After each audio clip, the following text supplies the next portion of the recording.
I feel invisible. I feel invisible.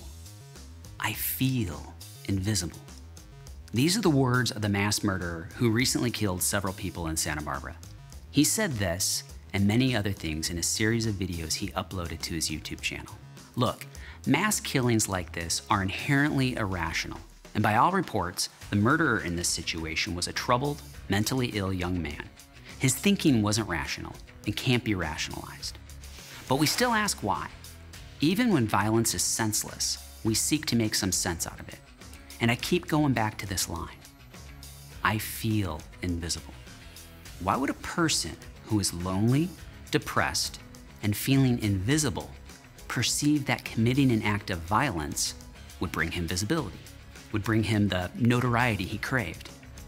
Honestly, because it would, and it did. We live in the age of the celebrity mass murderer.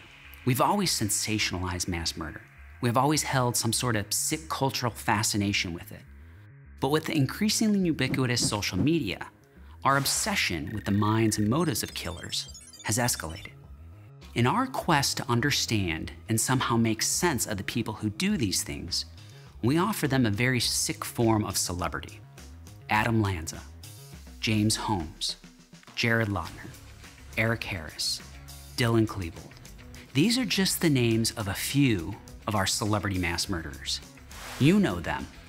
I know them. The world knows them.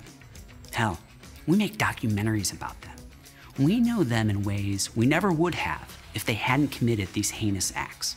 So while the rest of the media will probably spend countless hours debating gun laws, despite the fact that the Santa Barbara murderer did as much damage with a knife and his car as he did with a gun, what we should really be asking is, how do we change this conversation? How do we make sure that the next mentally ill person who feels invisible doesn't view violence as his means to visibility?